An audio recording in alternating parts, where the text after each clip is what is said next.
आइए अब इसके बाद हम अपने मोहसिन, मुरब्बी, रफ़ीक़ सफ़र और मुमरा में जितने भी अज़ीम शान इजलास हुए हैं, ज़मीनी सतह पर उलमा, आइम्मा, दानिश्वरान मुमरा कौसा के शाने से शाना मिलाकर अगर कोई शख्सियत हमारे दरमियान थी तो वो सर ख़ान नसीर अमीन सर हैं।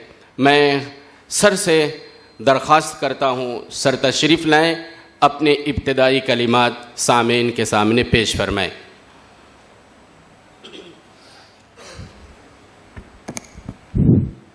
नहमदहु व नसल्ली अला रसूलिहिल करीम, अम्मा बाद। आज के इस अज़ीमुश्शान इजलास में मौजूद उलमाए किराम, दानिश्वरानी मुंबरा शहर और मुंबरा के फ़िक्रमंद साथियों, अस्सलामु अलैकुम व रहमतुल्लाहि व बरकातुहू।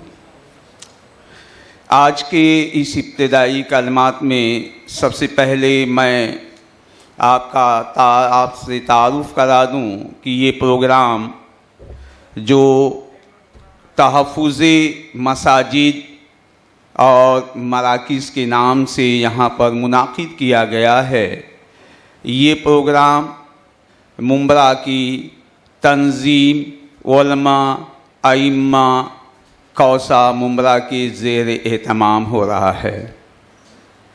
ये तंज़ीम जिसका क़याम का मकसद ये है कि उलमा को आवाम से जोड़ना, आवाम को खुद कफ़ील बनाना और उलमा को अपने पैरों पे खड़ा करना, मस्जिद और अतराफ़ के इलाके की जो आबादी है उसको सिर्फ़ इमाम और मुक़्तदी का रिश्ता ना होते हुए उसको एक समाज का हिस्सा बनकर काम करना है।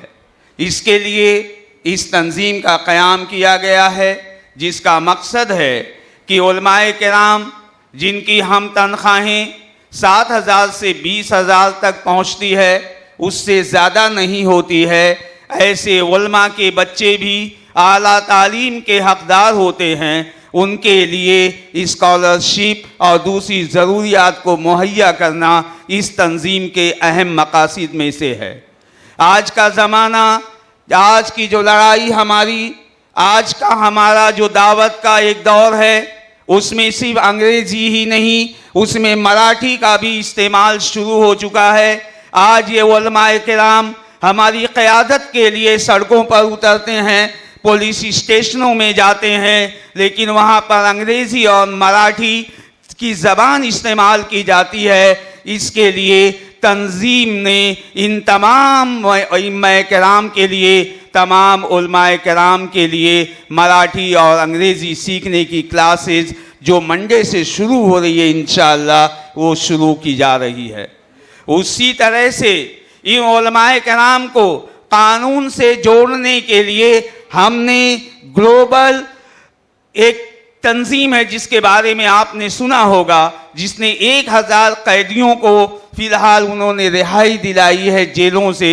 उनके साथ में हमारी तंजीम ने टाई अप किया है और हमारे उलमाए किराम के लिए पूरा एक सिलेबस तैयार किया गया है, जिसमें लॉ के बारे में, हिंदुस्तान के कानून के बारे में, हमारे आइली कानून क्या है उसके बारे में, और हिंदुस्तान का कानून और आइन क्या कहता है उसके बारे में एक 5 रोज़ा जो है ट्रेनिंग प्रोग्राम भी जो है 23 तारीख से इंशाअल्लाह शुरू होगा, जिसमें इन तमाम उलमा को हिंदुस्तानी कानून से रोशनास कराया जाएगा, ताकि ये जब मस्जिद के अंदर बैठें तो अपने मुक्तदी को समाज से जोड़ने के लिए उनके तमाम मसाइल से वाकिफ़ हों, उनके हल से भी वाकिफ़ हों, ये हमने इरादा किया है। आप दुआएं दीजिए, आप दुआएं करें, अल्लाह हमें अपने मकसद में कामयाब करे। हज़रात, आज जो ये प्रोग्राम किया जा रहा है, इसका मकसद क्या है? इसका मकसद ये है कि आज पहले तो कुछ मसाजिद के ऊपर हमारे बिरादरान वतन या हिंदुस्तान की इत्तेहाद और इत्तेफाक को नुकसान पहुंचाने वाले लोग श्री बाबरी मस्जिद, मथुरा की ईदगाह और बनारस की ज्ञानवापी मंदिर तक थे। और 1991 में 28 सितंबर 1991 में पार्लियामेंट ने एक कानून पास किया। उस कानून के रूह से ये तय किया गया कि 15 अगस्त 1947 को जो मसाजिद, जो मकबरे, जो दरगाहें, जो चर्च, जो मंदिर जिस हालत में हैं उसी हालत में रखे जाएंगे, इसमें कोई तब्दीली नहीं की जाएगी। इन सिर्फ तीन मसाजिद को छोड़ दिया गया।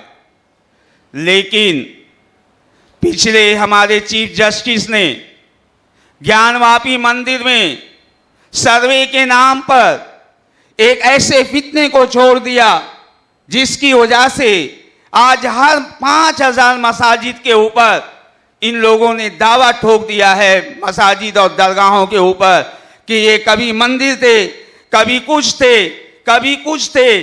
और आज ये सिलसिला रोजाना किसी ना किसी मस्जिद की शक्ल में, किसी दरगाह की शक्ल में यहाँ पर सिलसिला चल रहा है।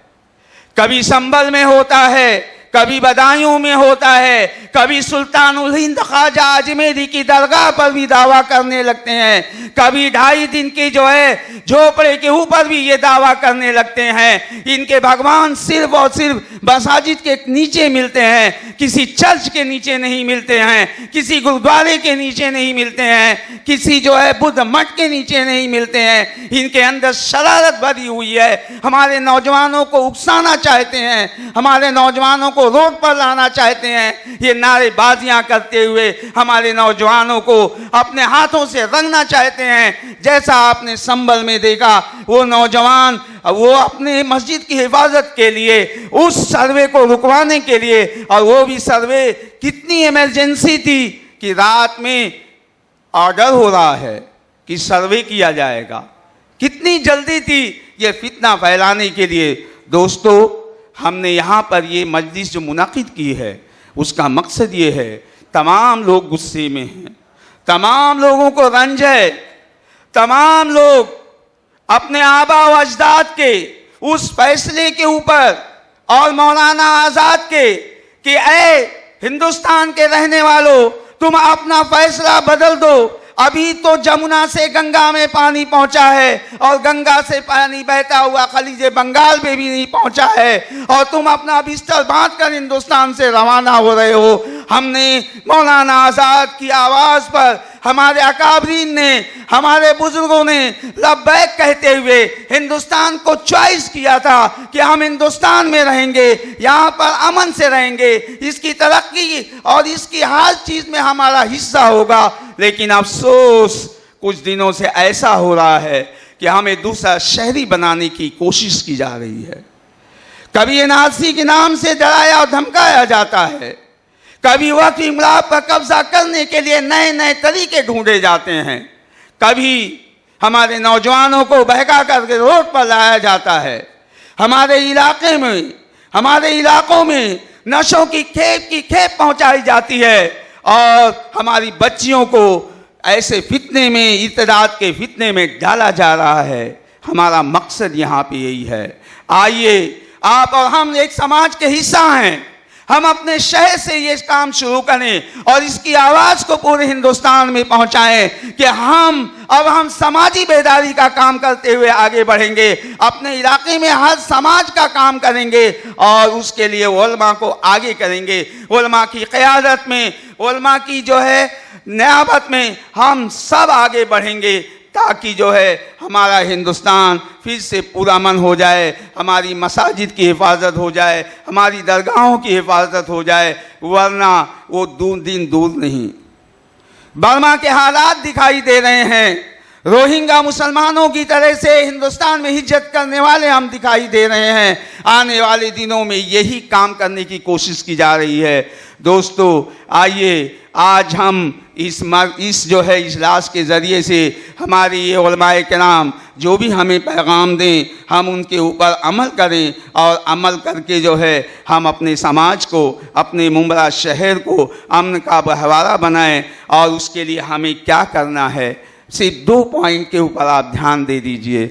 दोस्तों, ये मस्जिदें हमने तो रात भर में बना ली हैं।